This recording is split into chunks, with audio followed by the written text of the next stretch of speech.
So all the macro 5 papers are done.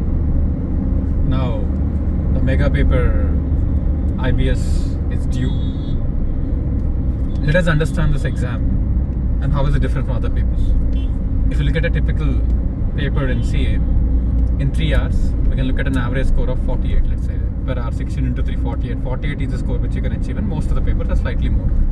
So when it comes to IBS, I want to add another 16 to the default score, which becomes 64. So 48 to 64 because of that one extra hour. Next, normally MCQs comes for 30 marks, here it comes for 40 marks.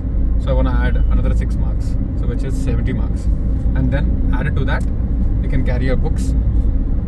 This, I'm not pretty excited whether you carry books or not, because searching or thinking, both of them take almost the same amount of time. So this, I'm not adding another 10 marks, but the 16 marks for extra hour plus 6 marks for extra 10 marks of MCQ, I would say you have a possibility of scoring 70.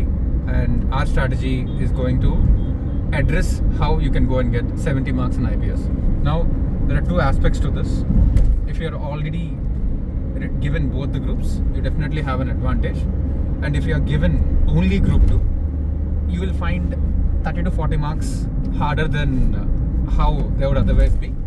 So in terms of approaching this, what comes into the picture? Number one, all your reference books which you already used for the current attempt ongoing preparation, they'll be very handy. And apart from that, you have few faculties who have done a very exhaustive compilation of all the IBS case studies. You also have the institute case studies. You have MTPs, RTPs, not RTPs, MTPs and previous question paper. Also, as for reference, you can also go back and refer the 6F multidisciplinary case studies. So we have enough case studies, 100 plus case studies which are available. But I want you to prepare assuming that none of the case studies get repeated.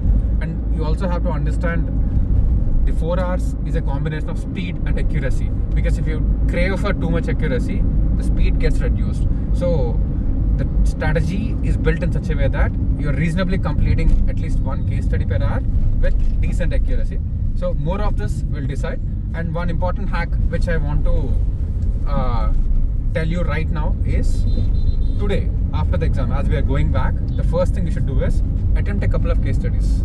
Yeah, I'm serious. Attempt a couple of case studies. 1 case study using this compilation book, this case study compilation from many of the faculties. 1 case study using all your existing notebooks and reference books. Then you'll understand the correlation between what you find, what you want to find versus what you can actually find. So this is very, very important, because ultimately on the day of the exam, you have to actually solve case studies, not assume that whatever the faculties are saying would come true. So this is where the preparation starts. Yes, our students will be taking a short break and they'll be writing a couple of case studies. So that's about it for now. More details will be shared in the next video. Thank you.